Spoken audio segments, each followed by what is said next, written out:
Well, good morning, everybody. Good to see you here. As we're getting somewhat sort of close-ish to the end of the OCLC reclamation process, with any luck at all, we will be done by the end of the calendar year.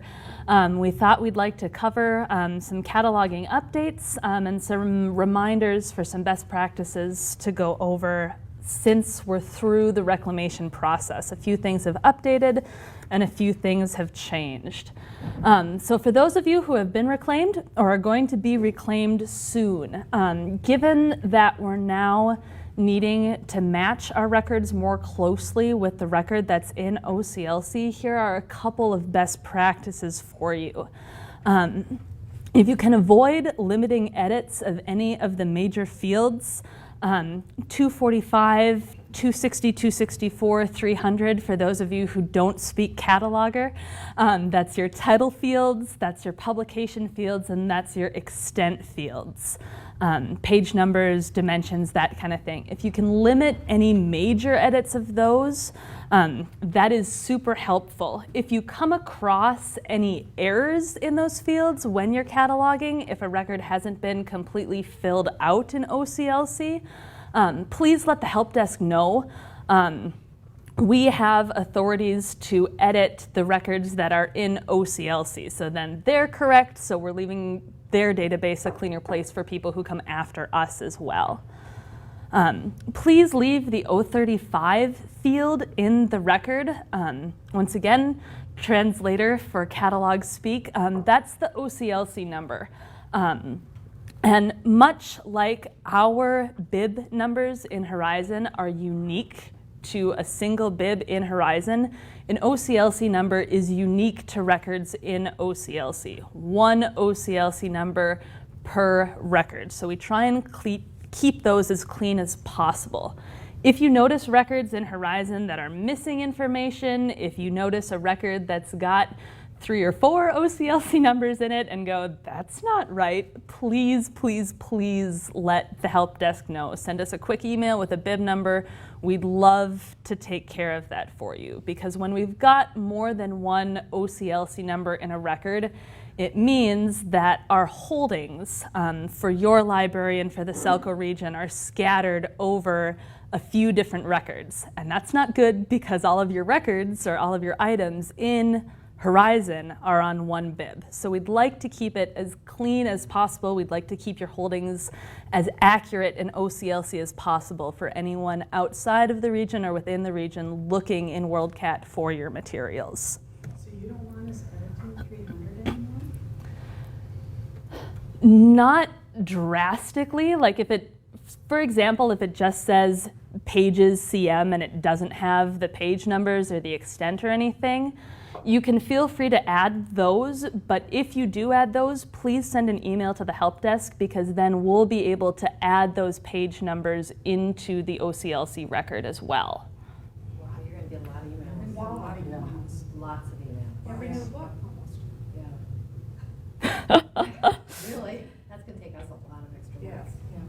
Well, that's something we'll certainly talk about, and maybe it's something that we'd like to talk on the catalogers listserv as well. But the reason we're asking you to limit those edits is because when we send your holdings to OCLC through our automated processes, we want to make sure that your holdings are matching on the correct bibs from OCLC. And if those fields have changed drastically, we get error files back from OCLC that say, this holding hasn't matched, this holding hasn't matched, this holding hasn't matched. And we go through those manually to make sure your holdings are accurate in OCLC. So when you copycat, If you do that, would that be what you would do instead of us sending it? I mean, either way, you're going to be fixing it? Either way, we're going to be touching the record one way or another.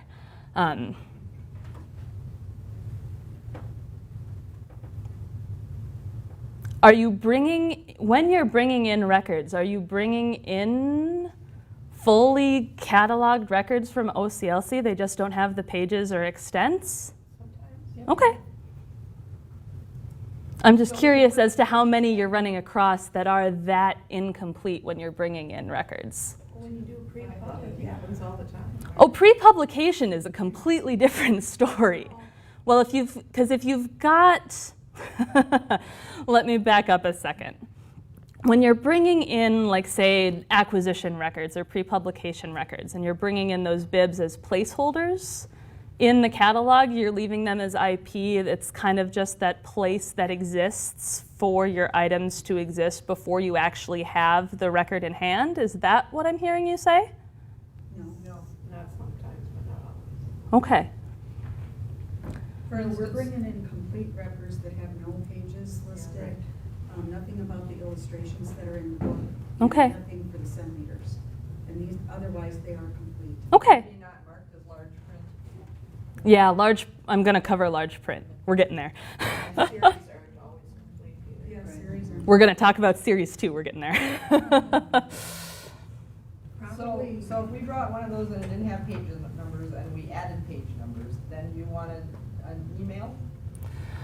Ideally, yeah. I mean, if it's going to create a lot of work for you, some of those will get overlaid through cataloging partners and they'll be updated eventually.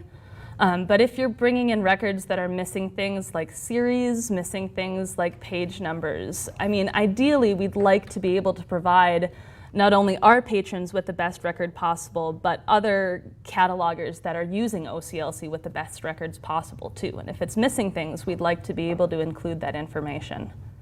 Yeah, Sherry. So you want one email per record?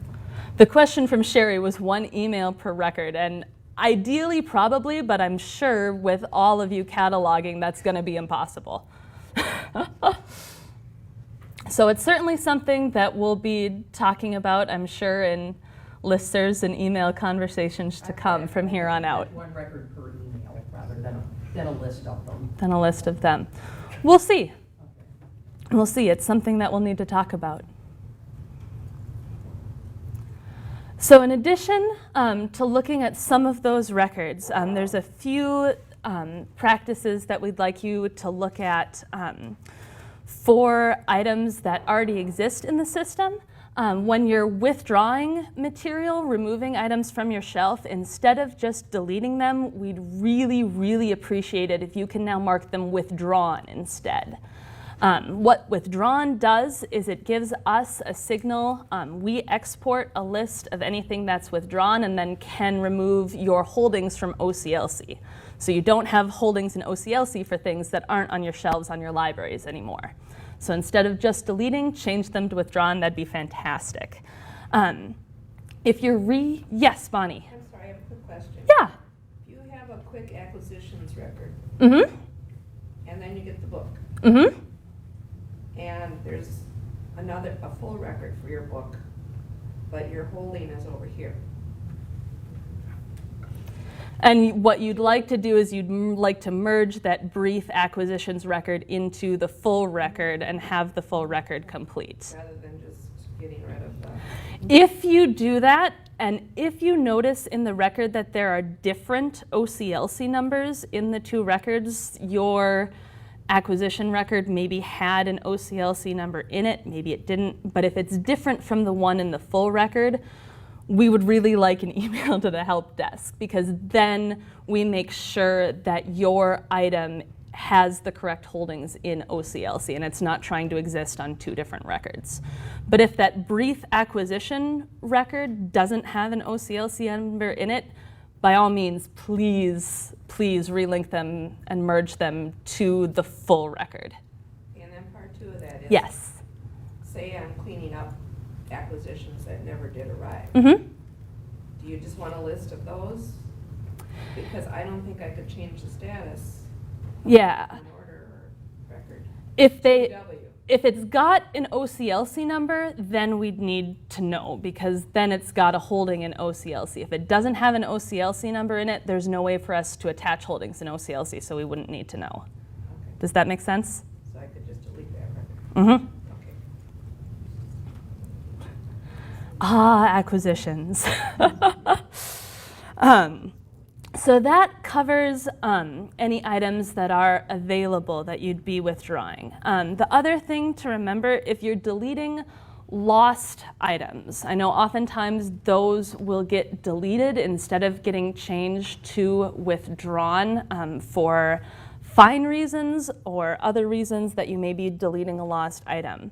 When you delete lost items and it's the last copy you have on a bib, either send a list of those items to the help desk with the bib numbers, or you can go ahead and delete the lost item from Horizon and create a dummy item on the bib with a status of withdrawn. Either way will get your item into a list and we can get your holdings removed from OCLC, whichever is easier for you to do. We've kind of got two dual systems existing at the moment for dealing with lost item deletes.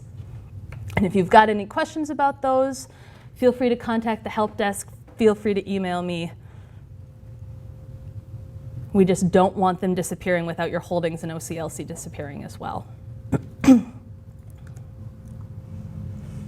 And a couple of best practice cataloging reminders. A while ago, probably a year ago now, Cheryl and I sat down and created a new field to replace the GMD, which disappeared with the advent of RDA. 339 is a field that needs to exist in records that you bring in for all records except regular print. Large print, audiobooks, DVDs, Blu-rays, if it's not large print, it needs a 339. Regular print. Did I say large print? Yes. Large print needs a 339. And the same goes for 007s. 007s are what makes those lovely little resource icons in Enterprise work. It's how you can tell that this is a DVD. It's how you can tell this is large print. So the same thing goes for 007s that goes for 339s. If it's not regular print, it needs an 007.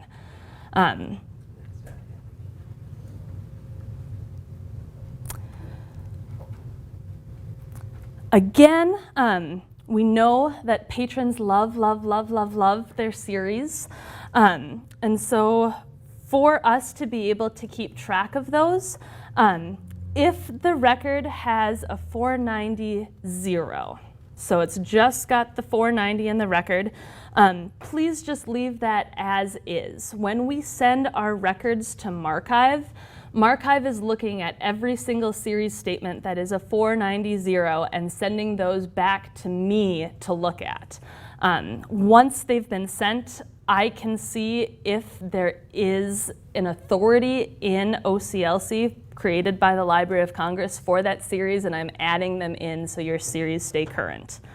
If the book has a series statement and there isn't a series statement in the record, which happens a lot, we see it a ton, please enter in a 490 0, and once those have been sent to Marchive, I'll check and make sure that it has an authorized heading in the record.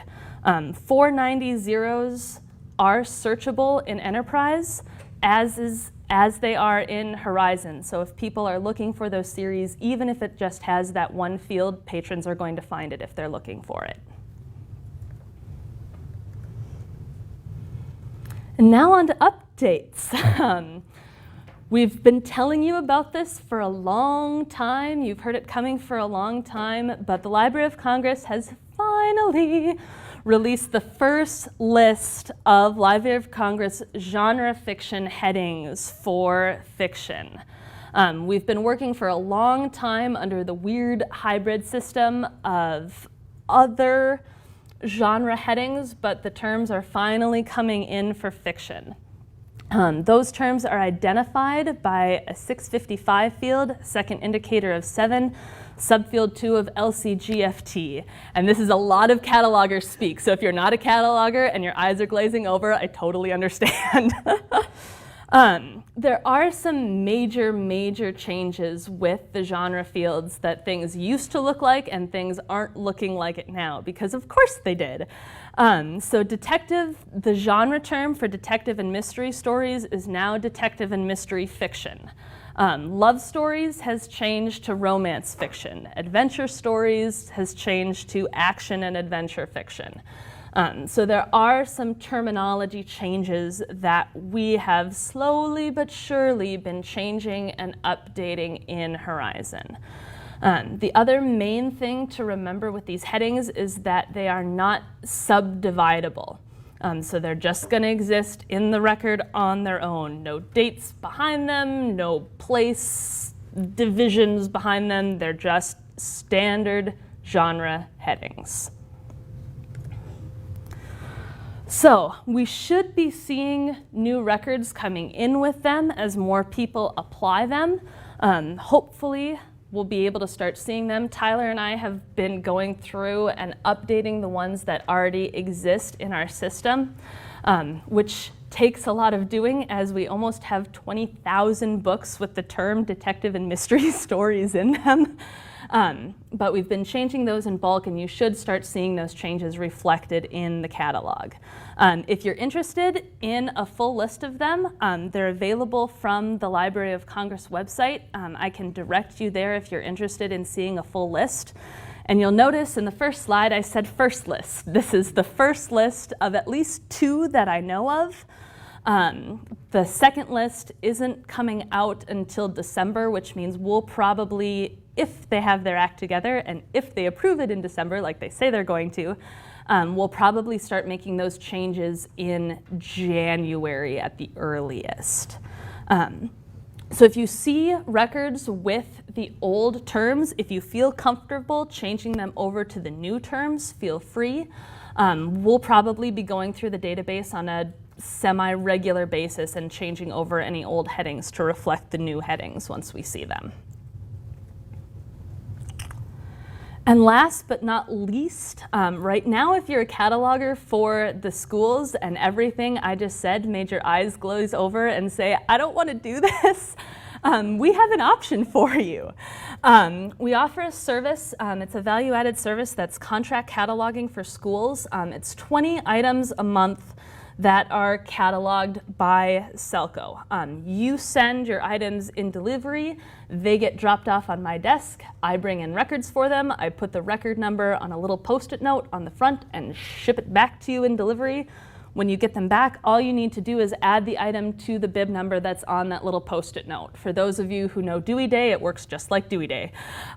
It's less than $100 for the year for the schools, so if you're a school and it's something that you're interested in, please let me know and we'd be more than happy to get you set up with that service.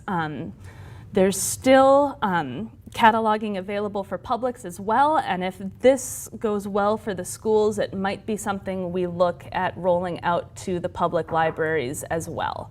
It's something we'll certainly have to look at and see how the numbers shake out, but that might be a possibility in the future. So if you're a school and you're interested, please let me know.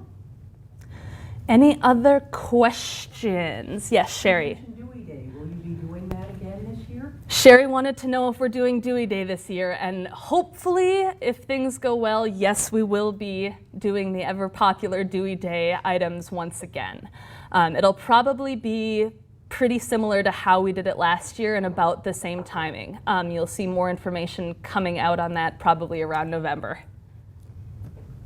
Any other questions? Yes, Bev. If an item is missing on your inventory for over a year, Mm-hmm. should you withdraw it? Bev wanted to know if an item's been missing for more than a year, if you should withdraw it. And I would say that's up to you as a library. Some people hold out hope that it's going to come back. Some people just kind of go, you know what, I'm going to cut my losses and pull it out. But that's completely up to you. Don't you have a purge that you do with the missings? We have a purge that we do with withdrawns. But not with missing. Not that I'm aware of, unless someone has additional information that I'm not aware of. I think you had heard that missing items had been purged on request of the libraries Okay. rather than on a SELCO schedule. I could be wrong. Yeah, I know we purge withdrawns on a pretty regular, I believe monthly basis if we get our act together. But withdrawns get purged on a regular basis. Missings are pretty much on the request or schedule of the libraries themselves. Or the missing inventory, which is. Missing inventory is something completely different. And if you've still got missing inventory and you've been done with your inventory cleanup for a while, we should talk. Okay. Any other questions? How about lost items? Do they stay there forever? unless- Lost items are set up through Horizon in a rollover table that they will roll over from lost to missing. And that's certainly something that you can send an email into the help desk and see what your schedule is set up to do. But I don't know what yours is off the top of my head. So every library has a different amount of time when an item goes from lost to missing. Mm-hmm. Mm-hmm. Okay.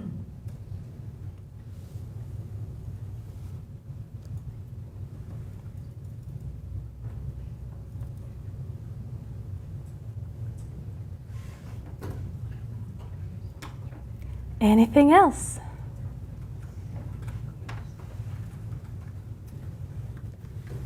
So I'm going to stand close enough to you so we get the microphone. So I understand that we need to have some more discussion about cataloging and the OCLC records and importing and how the procedure is going to work to notify Becky and the other catalogers. It is important for us to keep our database clean, but just to keep, the bigger picture in mind as well, as of January, maybe March, the method by which we search for min links, so that's all the patrons in the whole of the state, will be using an OCLC. So it's not just clean the records for SELCO patrons and SELCO use, but we are also then affecting the searching mechanism for all of MinLink. So I understand the workflow issues. We need to work that out because we don't want to create more work for you. But that use of the OCLC records moves into a whole nother category of importance with the new MinLink gateway that goes live this winter. Okay.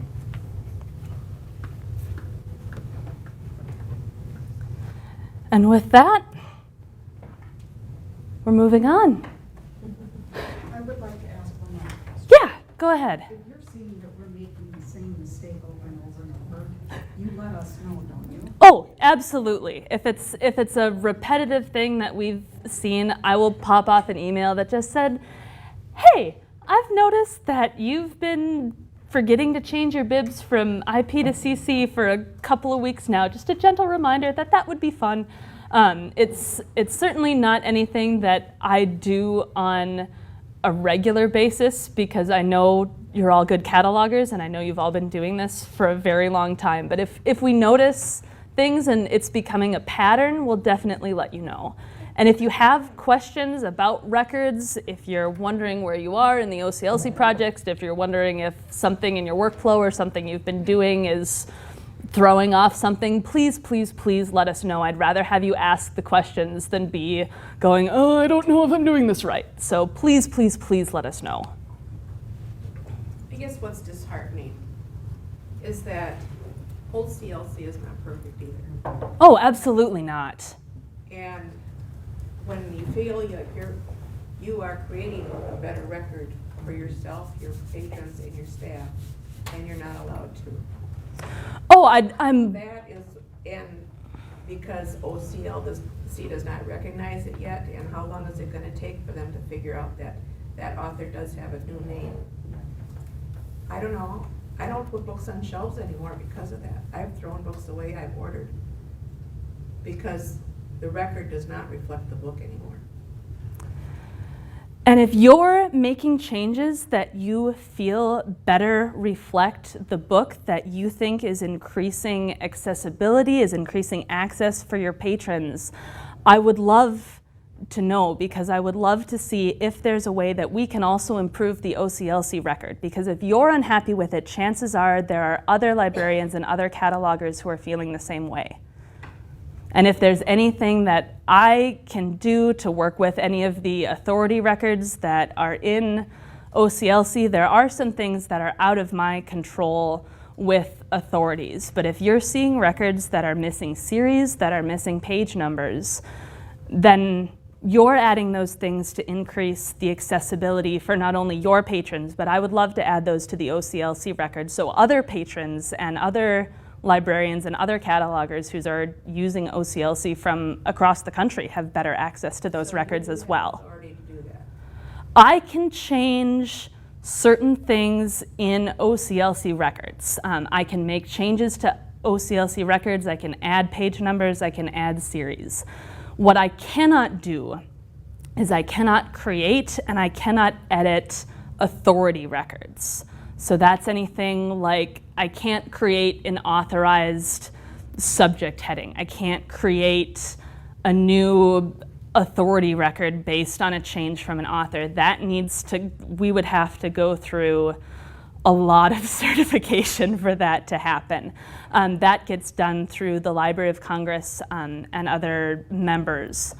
So there are certain things I can do and there are certain things I cannot do. But if it's in the base of a record, there are some things I can do. Sherry? Although I know it is possible to contact Library of Congress, Bonnie. Yes, it is. If you have information about an author and saying, these dates are wrong, or this is a different author from such and such, and they can change the authority. I have done that. Okay. Yeah, you certainly can. I think it's on, there's a contact thing on the LC auth page. Yeah, Sherry, for those of you who didn't hear and for the sake of the recording, Sherry reminded us that yes, we can contact the Library of Congress and the authority people to let them know if there are errors in any authority records, and they will look into it and make those changes, because I know they do a fair amount of research to make those authorities, and if they've got new information or things have changed, I'm sure they'd like to know, because they'd like things to be as accurate as possible too. You're welcome. Any other questions before we move on? You're not going to be like putting up pictures and throwing darts at them, right? Nope. Of course. What happens I ride my bike to work. I get a lot of aggression out on the road with other drivers. It's good.